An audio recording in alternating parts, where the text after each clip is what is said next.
ហេតុអ្វីកម្ពុជាមិនប្រើ KS1C និង PHL03 ក្នុងចំនួនព្រំដែនជាមួយថៃយុទ្ធសាស្ត្រសង្គ្រាមនិងមេរៀនពីសង្គ្រាមរុស្ស៊ីអ៊ុយក្រែន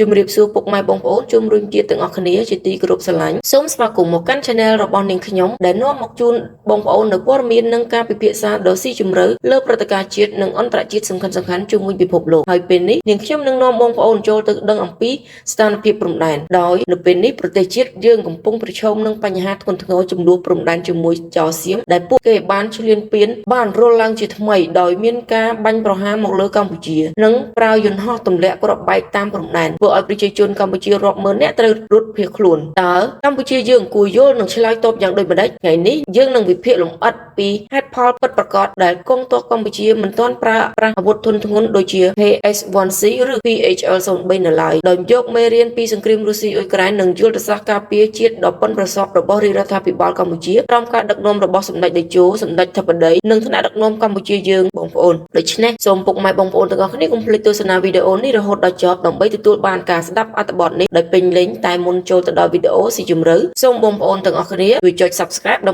បីកុំឲ្យការខកខានក្នុងការទទួលបានវីដេអូថ្មីបន្តទៀតតោះកុំឲ្យខាត់ពេលវេលាយូរសូមបងប្អូនតាមដានទាំងអស់គ្នានៅពេលនេះចំនួនព្រំដែនរវាងកម្ពុជានិងថៃកំពុងតែកើតមានឡើងជាថ្មីម្ដងទៀតចាប់តាំងពីខែកក្កដានិងឥឡូវមកបន្តនៅខែធ្នូឆ្នាំ2025មានការបាញ់ប្រហារពីចៅសៀមមកលើកម្ពុជាដោយការវាយប្រហារតាមអាកាសនិងការប្រើប្រាស់កាំភ្លើងធំដែលបណ្ដាលឲ្យមានជនរងគ្រោះនិងប្រជាជនរាប់ម៉ឺននាក់ត្រូវភៀសខ្លួនហើយនិយាយមែនតែនទៅនៅក្នុងសង្គ្រាមចៅសៀមឈ្លានពានកម្ពុជាយើងកំពុងតែធ្វើឲ្យប្រជាពលរដ្ឋគាត់ឆ្ងល់និងផ្ដល់យោបល់ជាច្រើនគឺគួរធ្វើបែបនេះឬក៏គួរធ្វើបែបនោះឬក៏ប្រើប្រាស់សភាវុធនេះសភាវុធនោះជាដើមពួកគាត់អត់អាក្រក់ទេព្រោះពួកគាត់បារម្ភនិងអាណិតដល់កងទ័ពភាសឹកប៉ុន្តែពួកគាត់មិនដឹងទេថាកំពុងតែបំរើចៅសៀមដោយប្រយោលតាមរយៈការចែកចាយរូបភាពនិងការដល់ជាយោបល់ជាច្រើននៅលើបណ្ដាញសង្គមដែលមិនបានគិតដល់អំពីទំហំនៃសង្គ្រាមឬមិនយល់អំពីក្បួនយុទ្ធសាស្ត្រសង្គ្រាមដូចជាហេតុអ្វីកម្ពុជាយើងមិនប្រើប្រាស់ប្រព័ន្ធការពារដែនអាកាស KS1C ឬកាំភ្លើងរ៉ុកែតរយៈចម្ងាយឆ្ងាយ PHL03 ដើម្បីទប់ទល់នឹងការឈ្លានពានពីពួកចៅសៀម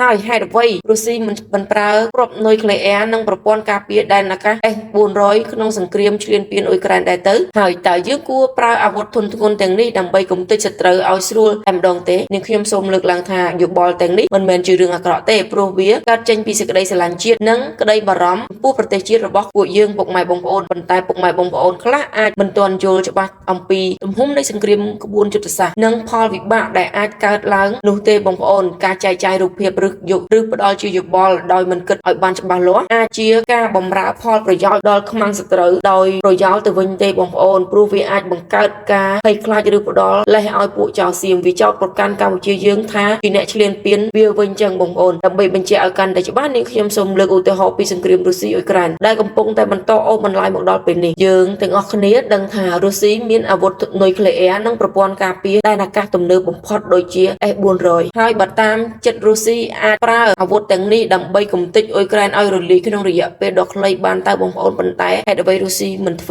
ដូច្នេះព្រោះមានមូលហេតុសំខាន់ដូចជាផលវិបាកអំពីមនុស្សធម៌និងអន្តរជាតិការប្រើអាវុធនុយក្លេអ៊ែរនឹងបណ្ដាលឲ្យមានវិនាសកម្មដ៏ធំធេងនិងអាចអូសទាញមហាអំណាចផ្សេងទៀតដូច NATO ចូលមកជួយអ៊ុយក្រែនធ្វើឲ្យសង្គ្រាមកាន់តែធំទៀតអញ្ចឹងបងប្អូនហើយប្រើយុទ្ធសាស្ត្រតាមកម្រិតសង្គ្រាមត្រូវប្រើកម្លាំងតាមទំហំសមស្របដើម្បីជៀសវាងការឆ្លើយតបដ៏ខ្លាំងក្លាពីសត្រូវរុស្ស៊ីបានជ្រើសរើសប្រើកម្លាំងធម្មតាដើម្បីគ្រប់គ្រងស្ថានភាពដោយមិនឲ្យទោះជាសង្គ្រាមលោកចឹងទេបងប្អូនហើយចំពោះប្រព័ន្ធ S400 គឺមិនគ្របដណ្ដប់ទាំងប្រទេសទេបងប្អូនវាបានត្រឹមតែការពារតំបន់សំខាន់ដូចជាការការពារតាមរយៈចម្ងាយខ្លីត្រឹមតែ100គីឡូម៉ែត្រការ៉េតាមព្រំដែនទេបងប្អូនហើយគ្រាប់មីស៊ីលនីមួយៗវាថ្លៃខ្លាំងបងប្អូនអញ្ចឹងមិនត្រូវ 100% នោះទេហើយសមត្ថភាពនៃការប្រើប្រាស់ក៏មិនទាន់មានការកំណត់ដឹងច្បាស់លាស់ដែរគ្រាន់តែថាផ្អាកលើទិន្នន័យនៃសង្គ្រាមប៉ុន្តែមិនទាន់បានប្រឡូកនៅសង្គ្រាមធំទេហើយតែប្រើប្រាស់ខុសបន្តិចខាងសត្រូវអាចសន្និដ្ឋានបានគ្រប់ពេលដូច្នេះហើយទើបរុស្ស៊ីគ្រាន់តែគម្រាមនិងត្រៀមក្នុងលក្ខខណ្ឌកំណត់ច្បាស់លាស់បំផុតគឺទើបហ៊ានប្រើប្រាស់ប្រព័ន្ធការពារដែនអាកាសគឺផ្អែកលើយុទ្ធសាស្ត្រសង្គ្រាមទំហំនៃសង្គ្រាមត្រៀមខ្លួនសម្រាប់សង្គ្រាមរយៈពេលវែងមិនមែនលេងបាញ់ម្ដងទាំងអស់ចុះពេលក្រោយ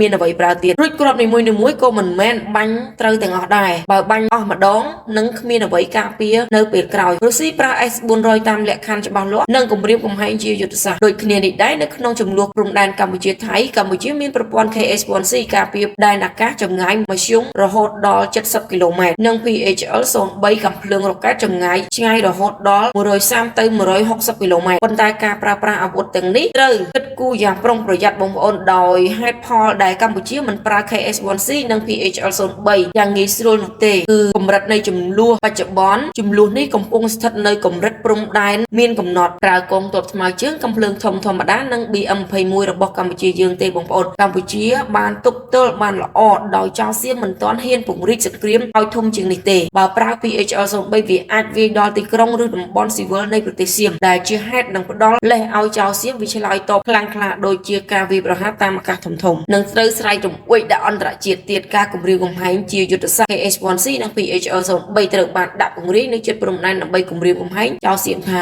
បើអ្នកវាយធ្ងន់យើងនឹងឆ្លើយតបធ្ងន់នេះជាក្បួនសង្គ្រាមដោយរក្សាអាវុធធន់ធ្ងន់សម្រាប់ការពារខ្លួនប៉ុន្តែមិនប្រើភ្លាមនោះទេការរក្សាសមត្ថភាពដោយគ្រាប់រ៉ុកែតឬមីស៊ីលមានចំនួនកំណត់និងថ្លៃបើប្រើខុសសត្រូវអាចសន្និដ្ឋានពីសមត្ថភាពយើងនិងរកវិធីប្រឆាំងដែរបងប្អូនហើយក៏សូមផ្ដាំទៅបងប្អូនដែរផងដែរថាកុំហែកទ្រូងឲ្យក្អែកចឹកកុំនឹកឃើញអ្វីដែលនិយាយក៏និយាយបងប្អូនត្រូវដឹងសង្គ្រាមប្រើប្រាស់គំនិតមិនមែនប្រើប្រាស់កំហឹងទេព្រោះបច្ចុប្បន្នកម្ពុជាកំពុងទប់ទល់បានល្អដោយប្រើកម្លាំងសមស្របនឹងការទូតដូចជាការស្នើសុំជំនួយពីអន្តរជាតិការនិងការចរចាហើយចៅសៀមក៏កំពុងតែចោទប្រកាន់កម្ពុជាថាជាអ្នកឈ្លានពានវាបងប្អូនដើម្បីស្វែងរកលេសវាយប្រហារមកលើកម្ពុជាកាន់តែខ្លាំងដូច្នេះការប្រើអាវុធទន់ធ្ងន់ខុសពេលអាចក្លាយជាអន្ទាក់ដែលចៅសៀមដែលកំពុងរងចាំទៅវិញទេបងប្អូនជាទីគោរពស្រឡាញ់រាប់អានទាំងអស់គ្នាសង្គ្រាមមិនមែនប្រើតែកំហឹងឬអារម្មណ៍គឺប្រើគំនិតយុទ្ធសាស្ត្រនិងការអត់ធ្មត់កុំឲ្យការនិយាយហួសហេតុក្លាយជាការជួយខ្មាំងណាបងប្អូនសូមបន្តជឿជាក់លើរាជរដ្ឋាភិបាលនិងវីរៈកងទ័ពកម្ពុជាដែលកំពុងគ្រប់គ្រងស្ថានភាពដោយប្រុងប្រយ័ត្នពីការឈ្លានពានរបស់សត្រូវចៅសៀមដើម្បីការពារអធិបតេយ្យភាពនិងសន្តិភាពរយៈពេលវែងបងប្អូនសូមជនរួមជាតិខ្មែររឹងមាំជារៀងរហូតបើមានចន្លោះខ្វះខាតសូមនិងខ្ញុំសូមការអភ័យទោសទុកជាមុនសូមរំអរគុណម្ដងទៀតចំពោះពេលវេលាដ៏មានតម្លៃរបស់បងប្អូនដែលបានចំណាយពេលស្ដាប់និងតាមដានវីដេអូនេះ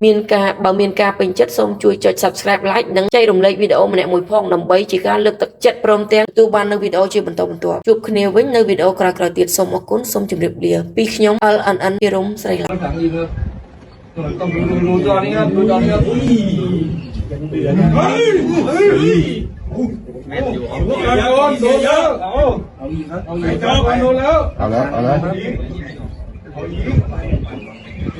ต้องรอออฟโหลดจากร้านอีกครั้ง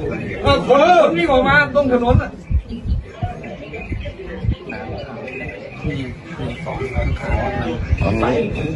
เอาให้เละเอาดิเนี่ยฟ้ากับชกหนึ่งใครมาแล้วดูอย่าให้มีใครก่อนเอาทีออกมาดูนะครับ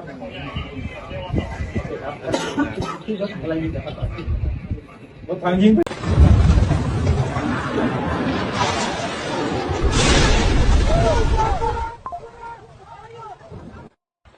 ក្រុមចៅសៀមកំពុងតែបោះជំរំហើយនៅក្បែរជើងភ្នំបងប្អូនសូមជួយ share វីដេអូនេះដើម្បីឲ្យខាងវិរៈកងទ័ពកំភ្លើងធំរបស់យើងបានឃើញគោលដៅទីតាំងនិងកំណត់ coordinate សូមជួយ share វីដេអូនេះជាបន្ទាន់បងប្អូនវីដេអូនេះមានប្រយោជន៍សម្រាប់សង្គមណាស់សូមបងប្អូនស្រោះដៃគ្នាបងប្អូនដើម្បីសង្គមជាតិយើងទាំងមួយទាំងអស់គ្នាបងប្អូនអរគុណว่ากันว่าถ้าคนตายแล้วจะได้ไปสวรรค์แต่ว่าผมไม่คิดแบบนั้นคนที่ตายไปควรจะเดินทางเข้าไปอยู่ในหัวใจของใครบางคนและมีชีวิตอยู่ต่อไปในความทรงจำของคนคนนั้น